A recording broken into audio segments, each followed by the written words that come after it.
بسم اللہ الرحمن الرحیم۔ السلام علیکم دوستو آج ہم بات کریں گے علامہ اقبال کی شاعری کے حوالے سے کہ وہ تجدید حیات کے حوالے سے ہمیں کیا پیغام دیتے ہیں۔ علامہ محمد اقبال کہتے ہیں کہ اپنی اس حیات میں یہ جو زندگی تم گزار رہے ہو اس کی تجدید کرو، اور وہ اس کے لیے ایک خوبصورت نظم کا ایک حصہ ہم پڑھیں گے جس میں وہ کہتے ہیں کہ کافر کی پہچان کے آفاق میں گم ہے، مومن کی پہچان کے گم اس میں ہیں آفاق۔ خودی کی جلوتوں میں مصطفائی، خودی کی خلوتوں میں کبریائی، زمین و آسمان و کرسی و عرش، خودی کی رو میں ہے ساری خدائی۔ یہ جو اشعار ہیں اس میں علامہ اقبال جو پیغام ہمیں دے رہے ہیں وہ یہ کہ جو کافر ہے، یعنی جو اللہ کو نہیں مانتا، وہ ہر وقت اس عجائب خانے کو، اس کائنات کے عجائب خانے کو دیکھتا ہے۔ وہ کہتا ہے یہ کائنات کتنی عجب ہے،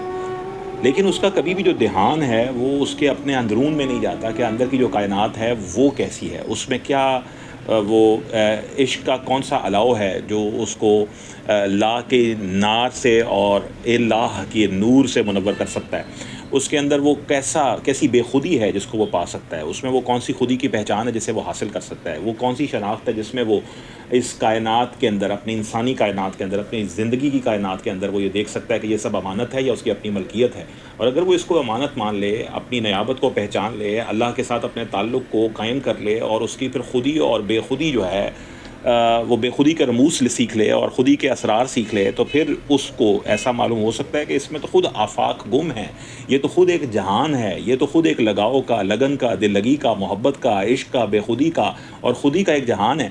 تو علامہ کہتے ہیں کہ کافر کی یہ پہچان کہ آفاق میں گم ہے، مومن کی یہ پہچان کہ گم اس میں ہیں آفاق۔ تو یہ مومن کی پہچان ہوتی ہے کہ مومن باہر کی دنیا کو دیکھنے سے پہلے اپنی دنیا کی پہچان کرنے کے بعد یہ جان جاتا ہے کہ یہ خود ایک امانت ہے۔ جب اندر اس کو امانت کی سمجھ آتی ہے تو پھر باہر کی دنیا کس کی امانت ہے، کیسے امانت ہے، یہ بھی سمجھ آتی ہے۔ لیکن اگر وہ اپنی اندر کی دنیا کو آباد پہلے نہ کرے تو پھر وہ باہر آفاق کی دنیا میں گم ہو جائے گا اور اس کو امانت نہیں مان پائے گا، اس سے کسی کی ملکیت نہیں مان پائے گا، اور اس کے ساتھ جو اس کا تعلق ہوگا پھر وہ ملحدانہ ہوگا، کافرانہ ہوگا۔ پھر علامہ اقبال اس بات کو کہ جب اندر کے جہان میں وہ تم اپنی پہچان کر لو گے، اپنے عشق کی، خودی کے اسرار کی، بے خودی کے رموز کی، تو وہ کہتا ہے کہ تمہیں یہ لازمی کہنا پڑے گا کہ یہ نبوت کا وہ سلسلہ جو رسول اکرم صلی اللہ علیہ وآلہ وسلم پر آ کر اختتام پذیر ہوتا ہے، تمہیں یہ معلوم ہو جائے گا کہ یہ وہی مصطفی پیغام ہے جو یہ تمہیں سمجھ عطا کر رہا ہے کہ خودی کا اسرار کیا ہوتے ہیں، بے خودی کے رموز کیا ہوتے ہیں، عشق کیا ہوتا ہے، لگن اور لگاؤ اور محبت اور قرب اور کیا ہوتا ہے، بے اختیاری کیا ہوتی ہے، فقر کیا ہوتا ہے۔ اور کہتے ہیں یہی تو ہے، یہ اصل میں خودی کی جلوت ہے، خودی کی جلوتوں میں مصطفی ہے، رسول اللہ صلی اللہ علیہ وسلم کا پیغام اصل میں نبیوں کا پیغام ہے، انبیاء کا پیغام اصل میں اللہ کا پیغام ہے۔ تو وہ کہتے ہیں کہ اگر تم اپنے اندرون کی پہچان کر لو گے، مومن کی یہ پہچان کہ گم اس میں ہیں آفاق، اگر تم یہ پہچان کر لو گے تو تمہیں خودی کی جلوتوں میں مصطفی نظر آنے لگے گی۔ تمہارے پاس جو زاویہ نظر ہے، جو نقطۂ نظر ہے، جو تمہارے اندر پیٹرن آف تھنکنگ ہے، وہ سارے کا سارا جس لائن پہ ڈیولپ ہوگا وہ رسول اللہ صلی اللہ علیہ وسلم کا راستہ ہوگا، صراط مستقیم ہوگا، اللہ کی طرف جانے والا راستہ ہوگا، اللہ کی پہچان کا راستہ ہوگا۔ تو علامہ اقبال اس مصرعے میں کہتے ہیں خودی کی جلوتوں میں مصطفی، اور پھر کہتے ہیں خودی کی خلوتوں میں کبریائی، اور کہتے ہیں کہ مصطفیٰ صلی اللہ علیہ وسلم کا پیغام ہے کیا۔ جیسے ہی تمہیں یہ کائنات رسول اللہ صلی اللہ علیہ وسلم کے پیغام کے ساتھ سمجھ آئے گی تو اس کا ظاہری، اس کا لازمی نتیجہ یہ نکلے گا کہ تمہیں اپنی خلوت میں، اپنی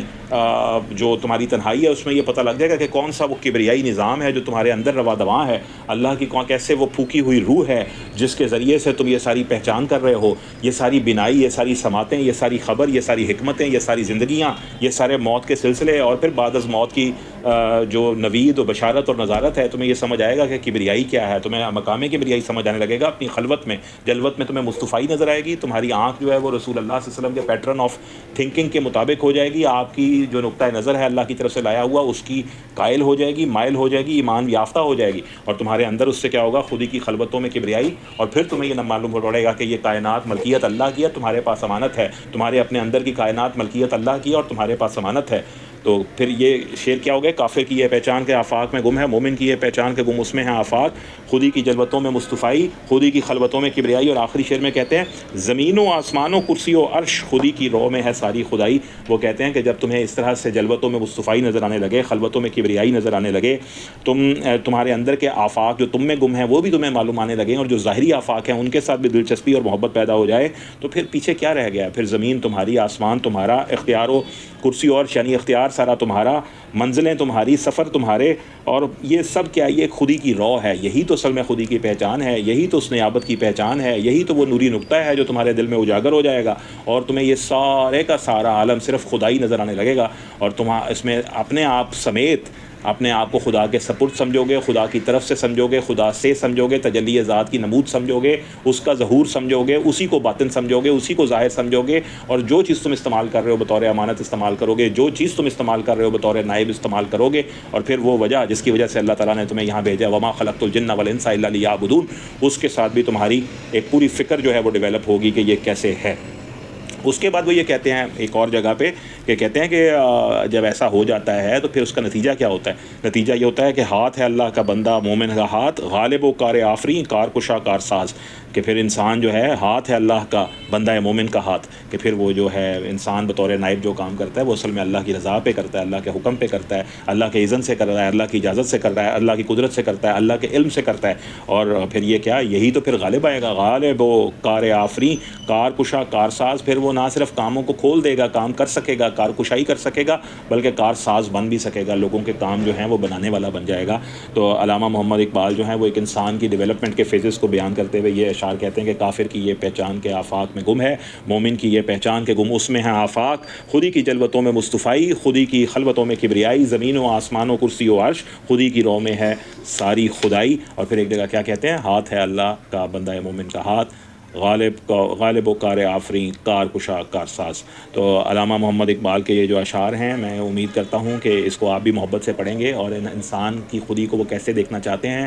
انسان کی ڈیولپمنٹ کو وہ کیسے دیکھنا چاہتے ہیں، اللہ کے حکم اور رسول اللہ صلی اللہ علیہ وسلم کی محبت میں وہ کس طریقے کے ساتھ ایک انسان کو چلانا چاہتے ہیں، اس طرف بلاتے ہیں، اس طرف دعوت دیتے ہیں۔ اس دعوت فکر پر مجھے بھی غور و فکر کرنے کی ضرورت ہے، اور میں امید کرتا ہوں آپ بھی کریں گے۔